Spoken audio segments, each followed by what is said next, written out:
Welcome to Gwinnett County Public Library. My name is Amy Perry, and I'm an Adult Services Specialist here at the library. Thank you for joining today's program. We are pleased to have Amanda Barratt today. She is the best-selling author of numerous historical fiction, including The Warsaw Sisters, Within These Walls of Sorrow, and The White Rose Resist. Her work has been the recipient of the Christie Award and the Carroll Award, as well as an honorable mention in the Forward Indies Book of the Year Awards. Please welcome Amanda. Thank you so much, Amy. It's so wonderful to be here today with you all. Thank you all so much for joining me. I'm very excited to be here sharing about my latest novel, The Warsaw Sisters, and some of the extraordinary true stories that inspired me and inspired this story of two sisters in occupied Warsaw. So I'll be sharing that, and then at the end, I'm very excited to take questions and answer anything that you'd like to talk about: research, writing historical fiction, reading, anything that you'd like to share. So, in exploring the multifaceted narrative of history, the stories I am most drawn to are those I call the courage of the commonplace. Ordinary people who, when thrust into times that test the very substance of humanity, fight with quiet resilience to uphold and preserve that which should be most sacred to society: freedom, human dignity, and human life itself. Their stories are profoundly compelling, but have, as is so often the case, been lost to the shadows of history. So for these few moments we have together, I'm going to introduce you to a few of them. So won't you journey with me to Warsaw, a city that survived its own death? On September 1st, 1939, Hitler's troops invaded Poland. This act would catapult not only Germany and Poland, but in time, a great portion of the world, into what we now call the Second World War. The surrender of Warsaw, Poland's capital, 28 days later, marked the start of more than 5 years of occupation, brutality, and unrelenting terror for the people of Warsaw. This vibrant city of over 1 million inhabitants fell under the administration of what was called the General Government, a part of Poland under German occupation but not incorporated into the German Reich. Street raids, arrests, and deportations to forced labor in Germany and concentration camps became a fact of daily life for all Polish citizens. One historian wrote that nowhere in all of Nazi-occupied Europe was the extensive machinery of repression as great as it was in Poland.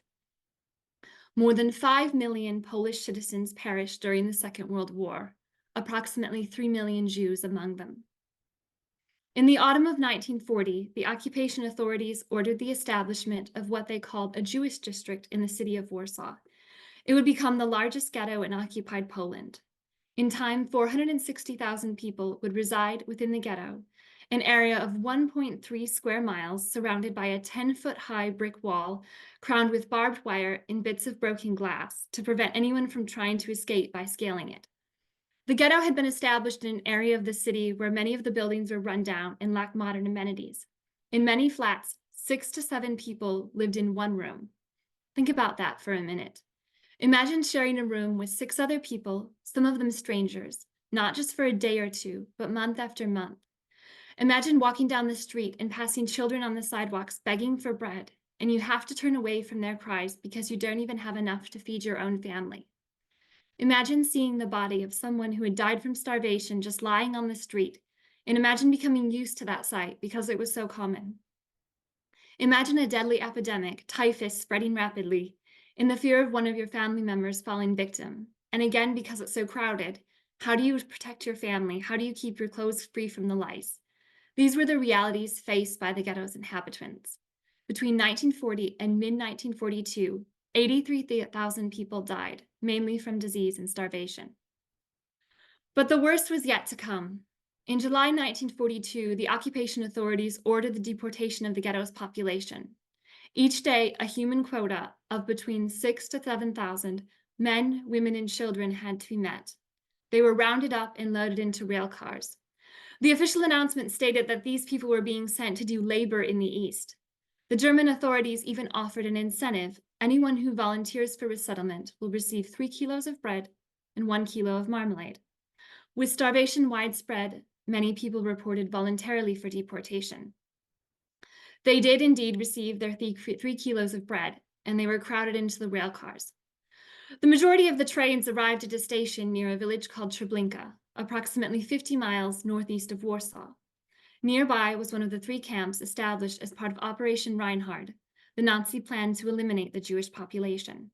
At this camp, which was almost completely camouflaged by the surrounding forest, from July 22nd to late September, 265,000 to 300,000 Jewish men, women, and children from the Warsaw Ghetto were gassed with carbon monoxide in specially prepared chambers. These figures might seem intangible until you think that it isn't just a number. It's 265,000 human lives. It's 265,000 murders. But in the midst of this, somehow impossibly, there was light, candle flames of hope. One of those lights was a network organized and operated primarily by women. One of them was a Warsaw social worker in her early 30s named Irena Sendler. Due to her position at the Warsaw Welfare Department, Irena and a few colleagues managed to obtain passes authorizing them to enter the ghetto on matters of sanitation and epidemic control. Irena had Jewish friends, and contrary to the anti-Semitism, which was regrettably widespread in Poland at the time, she was determined not to ignore what was happening. At first, in the early days of the ghetto, these women secretly brought food, medicine, and typhus vaccines into the walled district. But as time passed, they embarked on an even more dangerous mission, smuggling children out. Keep in mind that at this time in Poland, the occupation authorities had clearly stated the penalty not only for a Jewish person caught outside the ghetto, but a non-Jew who provided them aid or shelter: execution. This was far more extreme than the measures implemented in other countries in occupied Europe, such as France and the Netherlands, when the penalty would be imprisonment in a concentration camp. But Irena and her colleagues remained dauntless. Their efforts grew in urgency as deportations to Treblinka began, and news about the true fate of those on the transports began to trickle out. Irena and her colleagues used a variety of methods to smuggle children out. Through the law courts, which could be accessed from both the ghetto and the outside world, through cellars and buildings bordering the ghetto, in ambulances and trams, in crates and sacks, in work brigades leaving the ghetto, and even through the sewer canals. Irena later recounted how fearful parents would press her for assurances about their child's safety. I spoke frankly. I said I couldn't even be certain I would safely leave the ghetto with a child that very day. Scenes from hell ensued. For instance, the father would agree to give us the child, but the mother would refuse. Sometimes I would leave such a family with their child. The next day I would return to see what happened to the family, and frequently it would turn out that the entire family was already in the Umschlagplatz, which was the collection point for the deportations. Imagine being a mother in that situation. News about the fate of those on the transports had begun to trickle out, but for many, the reality of mass murder was completely unfathomable. The heart-wrenching choice between separation from your child or remaining together to face whatever unknown awaited. How to make such a choice. How to trust your child's life to a stranger. Yet these mothers did. Irena always said that they were the true heroines. Once a child had been brought outside the ghetto, they would be taken to what was called an emergency care unit. These were homes throughout the city and the surrounding area, where a child would be cared for in their first days outside the ghetto. They would be given food and a bath, their clothes would be cleaned, and new ones would be provided, and they would be taught Catholic prayers and other necessities of survival, for in crossing across the wall, these children had become the hunted. Those who rescued these children are remembered as heroes, but their heroism wasn't established in a single act. It was day after day of choices, actions, risks, and sacrifices. I think when we ask ourselves, what would I have done in that situation, that's something we need to remember. It wasn't just one choice. It was countless choices, some small and some great. And in those choices, in that daily faithfulness, that really is the true substance of heroism. After a stay in one of the emergency care units, the children would be provided with false documents and placed in orphanages, religious institutions, or foster families. In late 1942, Irena made contact with a newly founded organization, the Council for Aid to Jews, known by its cryptonym Jagoda. Irena became head of the section dedicated to providing aid to children.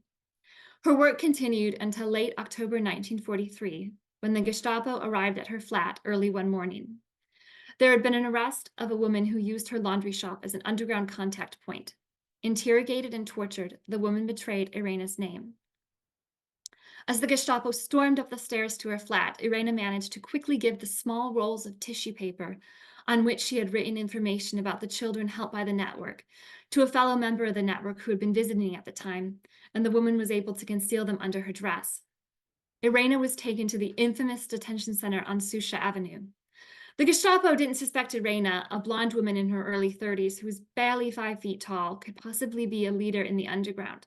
A bit player maybe, who put under enough pressure could reveal information about her superiors. During the weeks of her imprisonment, the Gestapo tortured her brutally. Both Irena's legs were broken, and for the rest of her life, she suffered from pain as a result. But she resolutely betrayed no one. Because she alone knew where all the children had been placed, her colleagues in Jagoda set out to rescue her and succeeded in bribing a Gestapo officer for her release. One day, Irena's name was called out among those sentenced for execution. But at the last moment, she was led away and went free. Now Irena was the one to assume a false identity. When her mother passed away, she couldn't even attend the funeral for fear the Gestapo might be watching. The exact number of children helped by Irena and her colleagues remains unknown. According to testimony compiled by Irena and 3 of her closest associates, in 1979, the Children's Department of Jagoda aided as many as 2,500 children. Whatever the number, each small life left a legacy that outlasts the darkness. Before the war, Poland was home to nearly 1 million Jewish children under the age of 14. Of those children who remained in Poland during the war, only an estimated 5,000 survived, and most had lost one or both parents. In 1965, Yad Vashem recognized Irena Sendler as righteous among the nations, but the Soviet regime in Poland refused to authorize Irena's passport, so she couldn't even travel to Jerusalem to accept the award. Though the name of Irena Sendler has become renowned, she was only one member of a courageous fraternity. She later said, "I could not have achieved anything were it not for that group of women I trusted who were with me in the ghetto every day and who transformed their homes into care centers for children. These were exceptionally brave and noble people. As for me, it was simple. I remembered what my father had taught me. When someone is drowning, you give him your hand. I simply tried to extend my hand to the Jewish people." Despite the swift consequences for resistance, a thriving underground sprang up in Poland in the immediate aftermath of occupation.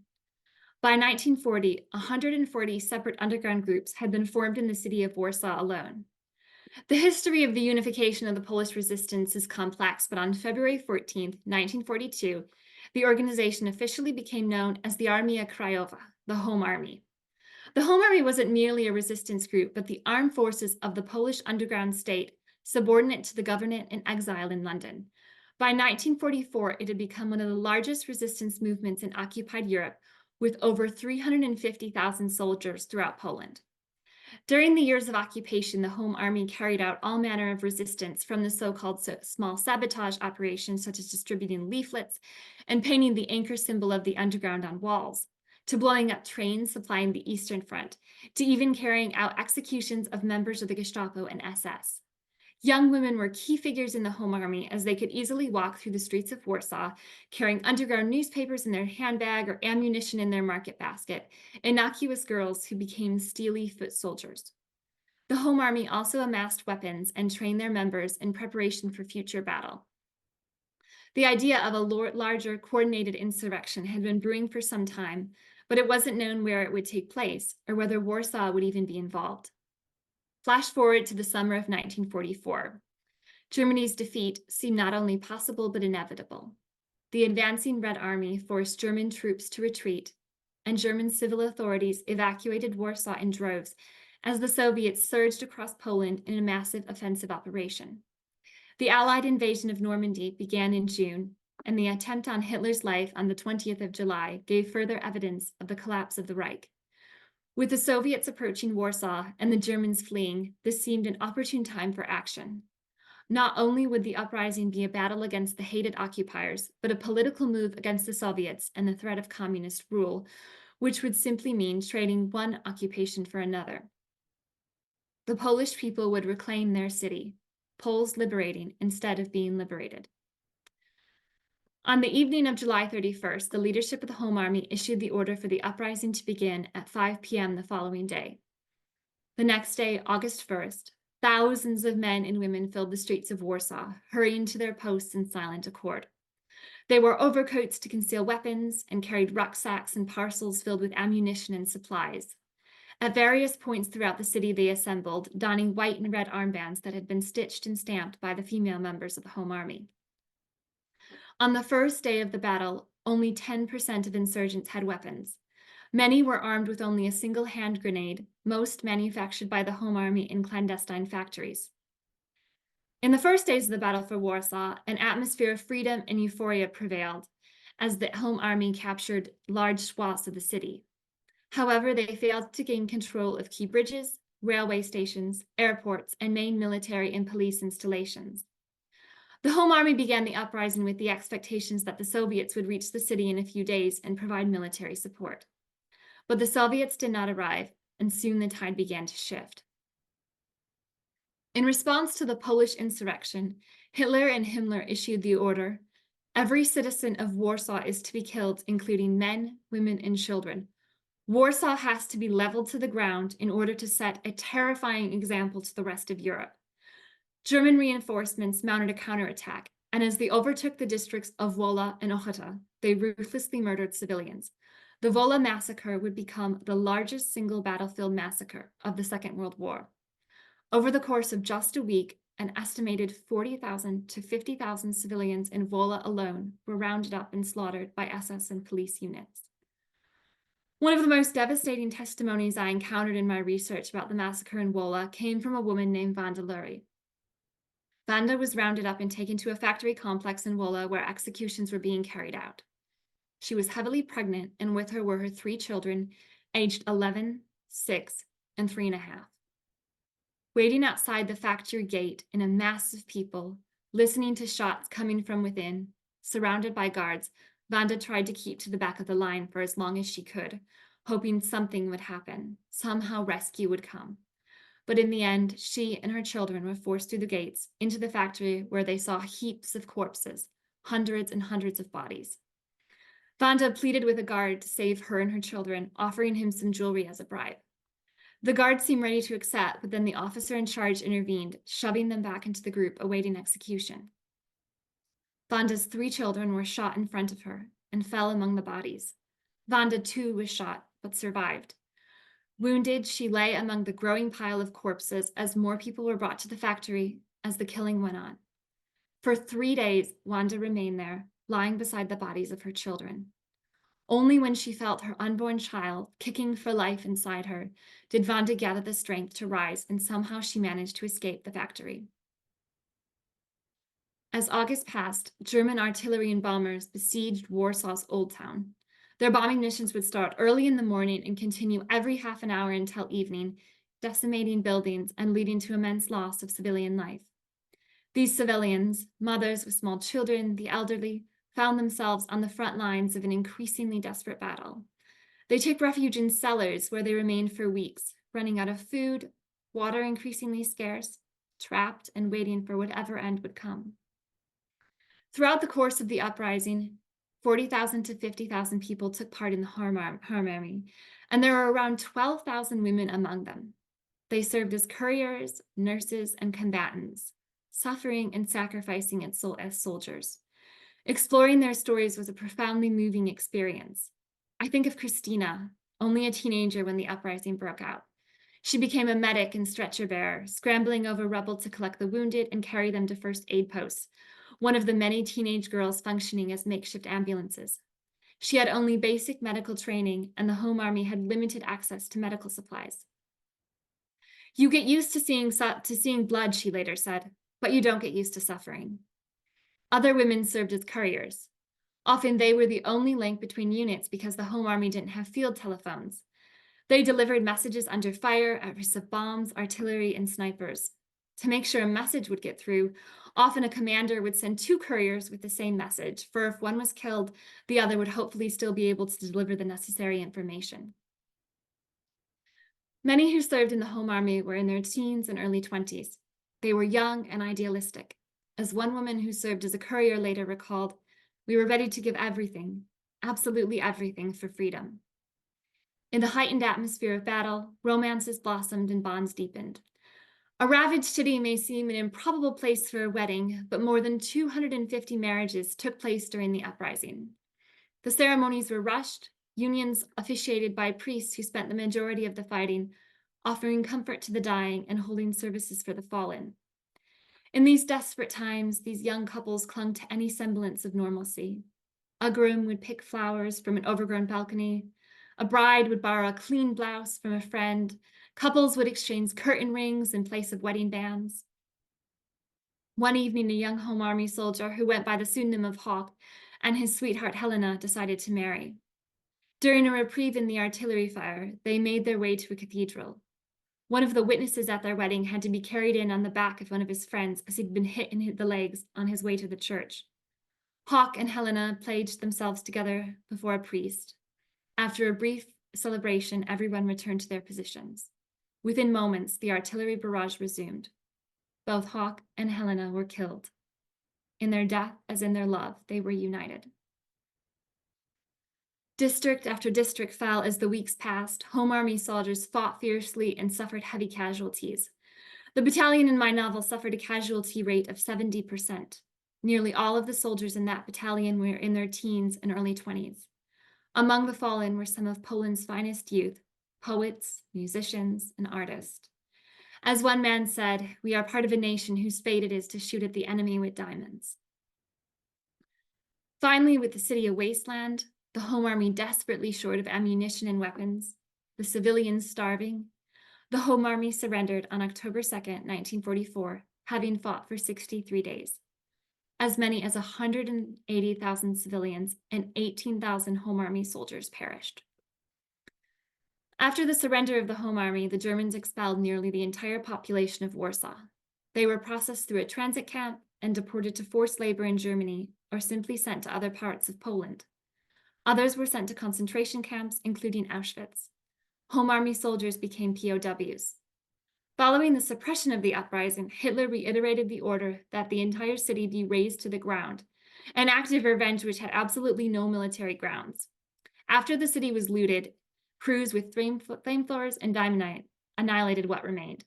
The destruction of Warsaw amounted to over 80% of all buildings. On January 17, 1945, the Soviets entered Warsaw, but the post-war years proved Poland and her citizens had not regained their independence. Under the Stalinist regime, veterans of the Home Army were hunted and persecuted. Thousands were imprisoned or deported to labor camps. Many were executed. One former courier had a 1-year-old son at the time of her arrest. Her imprisonment lasted more than 5 years. The repression of former insurgents eased in the mid-1950s, but only with the fall of communism in 1989 could the restoration of memory and identity begin. But from her ruins, Warsaw emerged reborn. The meticulous reconstruction of much of the old town took place in the decades after the war, centuries of architecture resurrected from rubble. Today, Warsaw is once more a vibrant capital city of over 1 million inhabitants, but the scars of war remain embedded into her landscape. Every year at 5 o'clock on August 1st, sirens resound across Warsaw and in towns and cities all over Poland. For 60 seconds, traffic stops and pedestrians still. Even as the sirens swell, a hush descends over the city that rose for freedom and rose again from her ashes.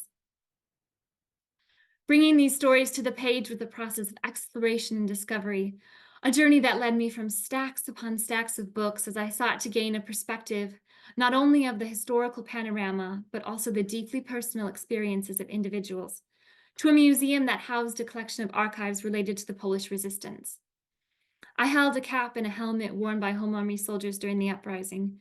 I stood in front of the case holding copies of the underground newspaper published by the Underground, the same newspaper that young courier girls used to smuggle in their satchels to distribute words of freedom.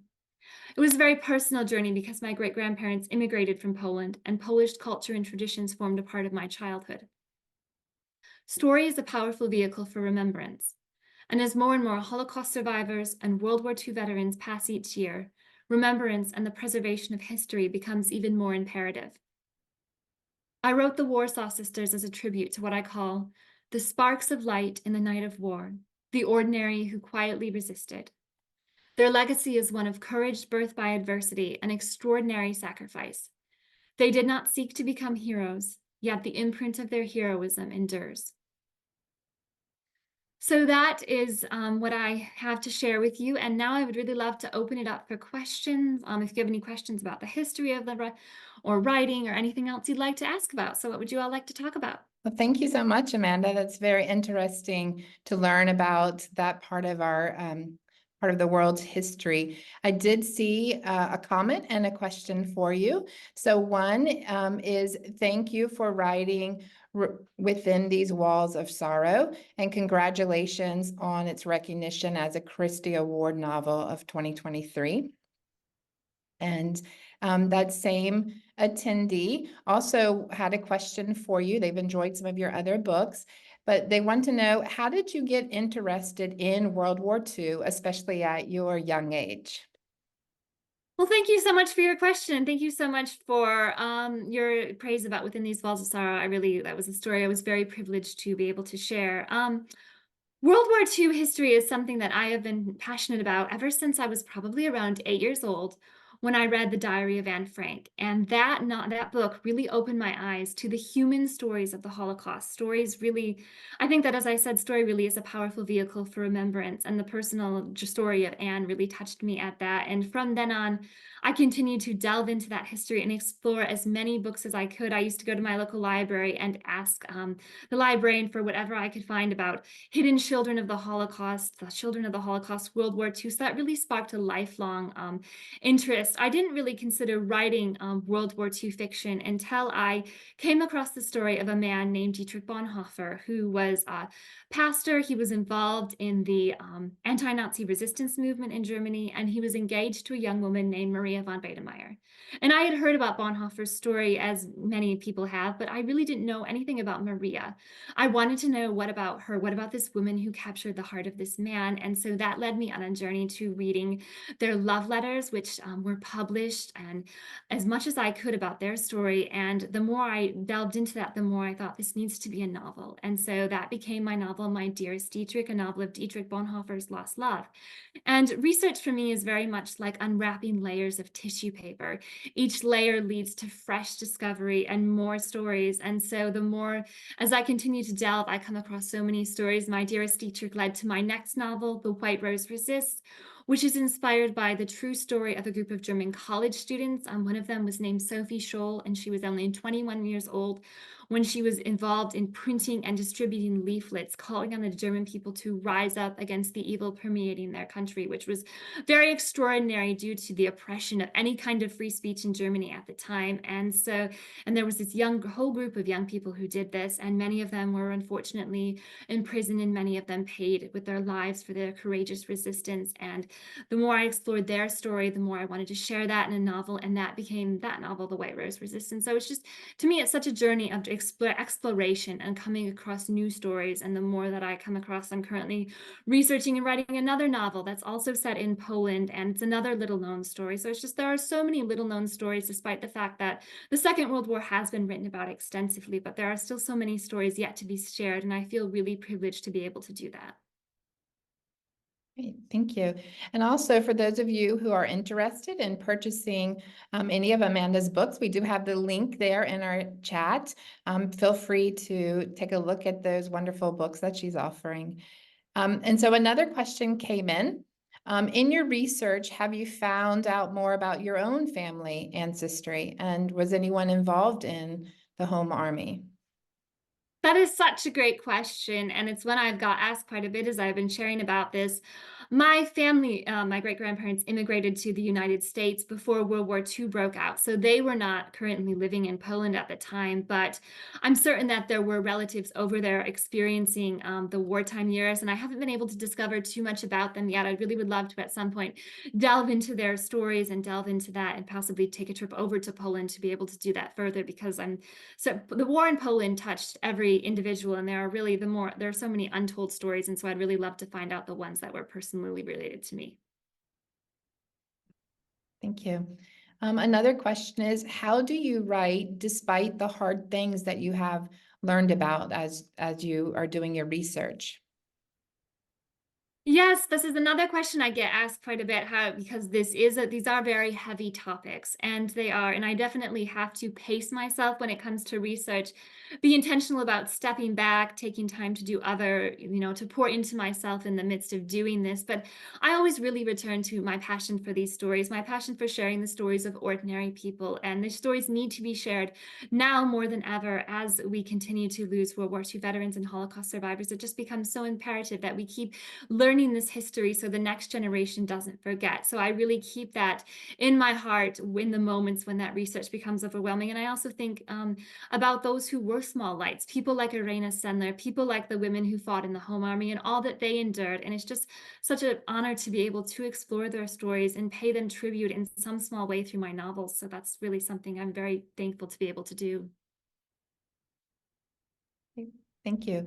As we wait for some other questions coming in, I know Amanda and I had an opportunity to talk briefly before the program started, and I was asking her about the research. So maybe Amanda, you can tell us just how do you go about when you have your book idea? What kind of things do you use for your research, and how do you gather those resources? So I always begin by reading as much as I possibly can. For this novel, I read over 100 books, and I read a lot of really those broad historical texts, but also really narrowed in on as many memoirs, as many diaries, as many those personal firsthand accounts, because those are often where my best ideas come from, where the human stories really emerge. Also listening to a lot of interviews with Holocaust survivors, those who survived the Warsaw Ghetto. The Warsaw Uprising Museum has a wonderful archive of those who fought in the resistance and were part of the uprising. So I was able to listen to the young women and hearing their experience. And again, that really was pivotal to the novel. I also was really privileged to be able to, as I said, there's a museum only a couple of hours from where I live that has a collection of archives related to the Polish resistance, and they had quite a few of those. And so that really made it very tangible to be able to hold those tangible objects, think about the people who wore them, and also museums over in Poland, though I really wasn't able to take a trip there due to the pandemic, and that kind of trapped us at home. But there were so many wonderful people in Poland that I connected with who provided lots of wonderful resources that were really helpful in those little known things that I was having trouble tracking down. So research for me is very extensive. It begins long before I start writing and really continues all throughout the process. I seek to really immerse myself in it as much as possible because I'm very passionate about portraying history authentically, not portraying it in a way that sugarcoats it or maybe modernizes it, but portraying it as authentically as possible. And though my characters are fictional, I try to make their voices as true to the way people were in that time and what they lived through and experienced. And that's something that that's very important to me as I begin to craft my novels. Thank you. So we have another question. Are you a full-time writer, and what is your writing process? That's a two-part question, I guess.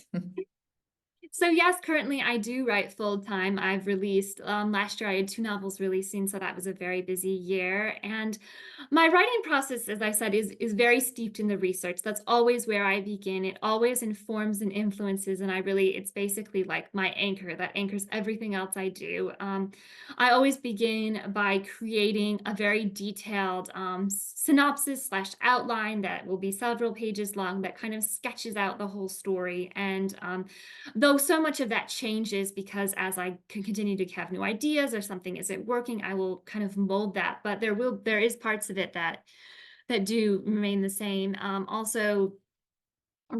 will always begin by, I have a wonderful critique group of people. I have wonderful people who I work with. They'll help me plot the story, and I'll speak with them, and they will be really wonderful to do that. So yes, and research, my novels go through several rounds of edits and rewrites. So they always end up being much longer than they initially start out being. And then I have to trim them down, which is always a very painful process, deleting my darlings. But so yes, that's basically my writing process. It takes me around 2 years to complete a novel from first page, from all the edits it goes through with my publisher. Thank you. Yeah, one of the questions in the chat was asking, how long does it take you to write from your research to completing the novel? So You did answer that. What do you think is one of the biggest challenges when you're writing historical fiction? I think one of the challenges, especially with working in Poland, is there are things that haven't been translated into English. And so I've actually I'm currently for my current novel, I'm actually currently translating a book using some translation apps because it's about the person I'm writing about and I'm unable to get any other sources. So that's been a very fascinating and wonderful process. And I think that the struggle, I suppose, is portraying it authentically and portraying it without imposing any modern viewpoints, portraying the characters as they would have been back there. That's definitely a challenge and something that being as immersed in research as I possibly can always helps with.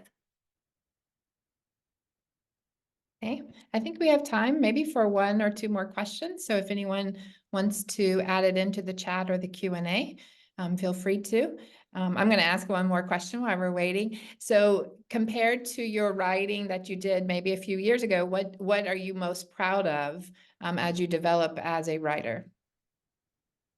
I'm very proud to be able to illuminate the stories of women. I think over the decades, women's stories have often been marginalized, and the narrative of the Second World War has often been a man's war. And I think that the women's contributions were so vital during that time, and it's so important to be able to illuminate and celebrate and recognize and remember them. And so I'm very privileged to be able to do that through my novels, illuminating the stories of people like Irena Sendler, the women who fought in the uprising, the women who within these walls of sorrow, who worked in the Krakow ghetto. They were pharmacists, women like Sophie Scholl and Maria von Bademeyer.